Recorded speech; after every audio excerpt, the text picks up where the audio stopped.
Oh, it's stunner. An unbearable tension. Absolutely phenomenal. Stream every live game from the Premier League now half price for 3 months. Take your seat. You'll be on the edge of it for much of the time. Offer ends September 5th. 18 plus content stream via internet. Refresh for success with a free or 90% funded short course at Griffith College. Choose from certificate courses in digital skills, business, project management and more. Don't wait another year. Apply today at griffith.ie. Courses are co-funded by the Government of Ireland via the Higher Education Authority under the July stimulus provision. Off the ball.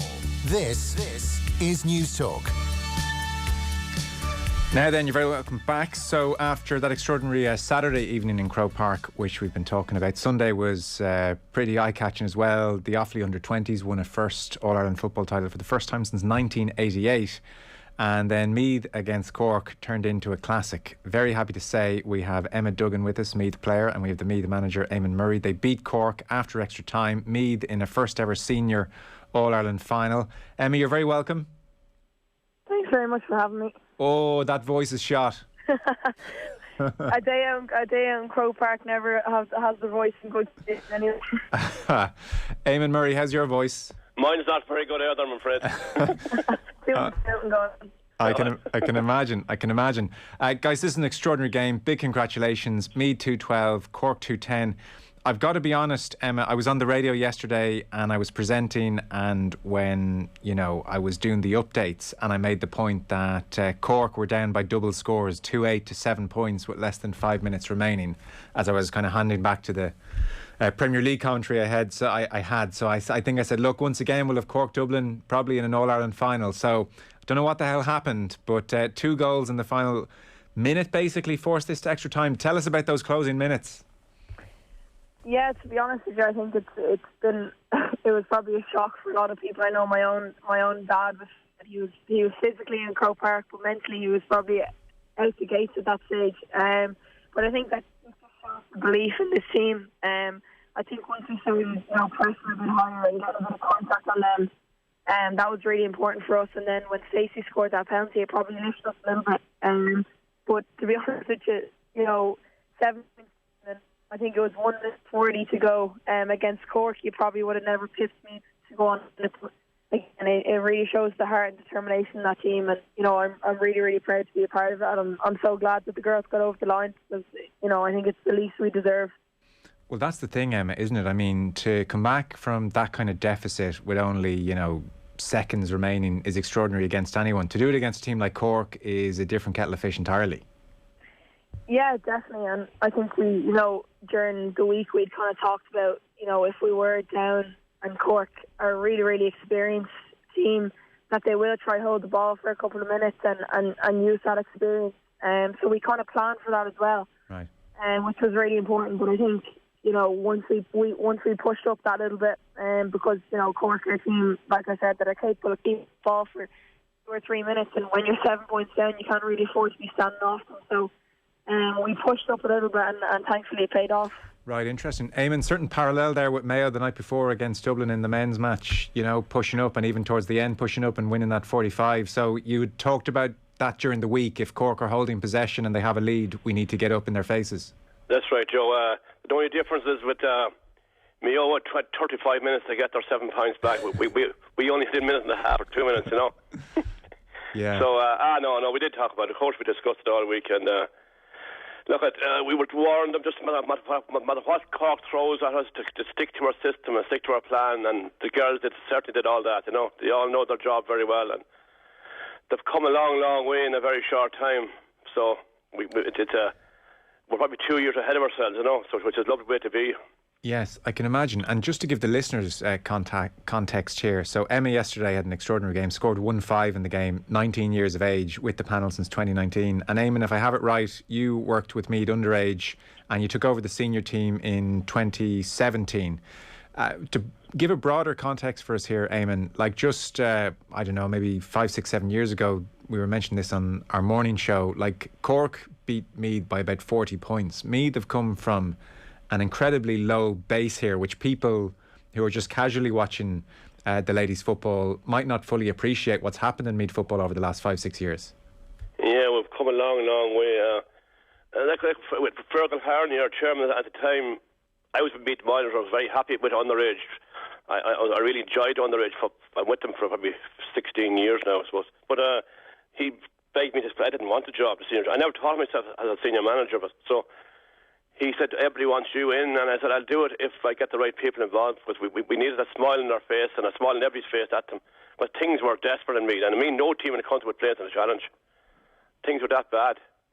So I got some great men in with me. Paul Garrigan was my first man to ring, and he was already busy, and I wouldn't take no for an answer, so he came on board, and he brought the other lads with him, and then we got Michelle, who was a marvellous person. She was never involved in the team before, never even a member of any club. I got her involved, which is a very happy person for them all. And if we moved on from there, we started off and we worked hard, and we added to the management every year, and we this year, for first year, we have 40 on the panel, and I think it works very well for us at training. So, but the only thing that really changed in the few years was like the young one, Emma there, and Orla Lally and Mary Kate. They're really pushing the team on now because they're really maturing very well, you know. Yeah, it's an amazing transformation. So, and why wouldn't teams be bothered playing a challenge match against Meath? Because we weren't good enough. There was no point. point. It wasn't worth their while, you know. Yeah. God, that is extraordinary, isn't it? It's not unbelievable, yeah. And now an All-Ireland final. By the way, you might as well embarrass her. A word on Emma's performance yesterday. What can I say? I wouldn't expect anything less of her, you know. They don't come much better than Emma, but she's a pleasure to manage and to train, and just a really, really good person all around, you know. Emma, what's it like to score 1-5? And you mentioned your dad in the crowd, to do that at Croke Park, and you know you're still so young and you're finding your feet. You must kind of be on cloud 9 the last 24 hours. Have you watched the game back? Actually, haven't watched the game back. I haven't got to do it yet. I think my heart will be in my mouth even watching it back now. But no, it obviously is. Like, I think obviously getting up the pitch is probably one of my strengths. So you know, it doesn't come as too much of a surprise to me. I'm just happy to do that role, and I think yesterday I didn't do much about what I scored, to be honest with you. It's kind of just, we got over the line, we got the win, and I was really, really happy to contribute towards that as well. What was it like to play in Croke Park and with the crowd there as well?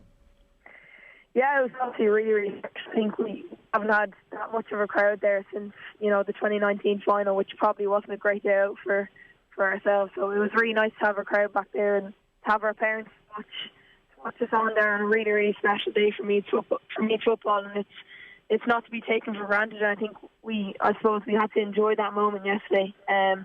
Obviously, I'd hope that there's going to be an even bigger crowd there on the 5th of September as well. So that's really something to really look forward to as well. Oh, don't worry, there will be, and lots of them will be dubs, Eamon. So I presume the call is going out around Meath. It certainly has, and friends calling me from all around the country looking for tickets, even from Longford and Leitrim, from all over, and Cavan. So we're getting huge support from all around the country, you know, which is lovely to see. And I want to mention this one special man. He's 90 years of age, and he lives in Limerick. And he said, what we have done for him, he's enjoying us so much. It was an amazing letter to get off me. He sent me a letter last week, and amazing letter to a man at that age to go to the bother writing that long letter. And it meant an awful lot to me, and I'll keep that letter forever, you know. Oh, that's lovely. What's his name? Can you remember? Des O'Reilly. Des O'Reilly. Okay. Yeah. Well, if Des is listening, you got the letter. Yeah, I did. Oh no, he rang me. He rang me as well. Okay. Yeah, great man. Yeah. So Emma, I mean, the next couple of weeks, I guess, is all about this final. What's the plan? Business as usual. Go to training. Do your usual preparation. Try to treat this just like any other final. You've obviously, you know, you won an intermediate All Ireland, so I guess there's a bit of experience in the camp, even though this is an unusual stage. Yeah, definitely. But I think the approach to every game that we take is just to focus on ourselves. And I think, you know, although yesterday we got the win, it was a really good win. But you know, Eamon would say we probably didn't perform for 50 minutes. So there'll be an awful lot. I think we're going to need to a lot further to beat the Dubs. You know, they've been the standard bearers for us for the last few years. So to go up and to beat them will be massive for us. But you know, that's what we're going for. There's no point going up to Croke Park to fill the numbers. So there's going to be a huge amount of work to be done in training the next few weeks. But you know, these girls have, you know, really, really high expectations, and I've no doubt that they'll come into training really, really focused for the next few weeks. But we're all really looking forward to it, and you know, everyone has a really good attitude towards it already. So, Eamon, what's your plan for the next few weeks with the team? Yeah, I just listened to one of Emma's interviews last week, and she spoke about all the hurt. We've had a lot of hurt in Meath for the last 5 years as well, and they didn't all go plain sailing for us, you know. And you don't forget that hurt. So that hurt now is starting to come out in the players, and they're showing it that they don't want to lose anymore, you know. And they've a very exciting 3 weeks ahead of them, and nothing more than they deserve. Listen, a Meath chip on the shoulder. I mean, this is all very familiar.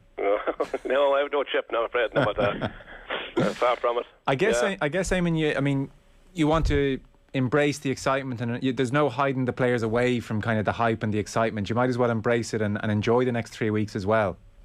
Yeah, there's no problem with our girls doing that. I mean, doing interviews, and you cut that's a better bunch of girls to do that. Now, they're really never let you down like that, and they're really good at that end of things. But we'll try our best to get all the interviews out by the end of the week, and maybe get the last 2 weeks quiet and relaxed.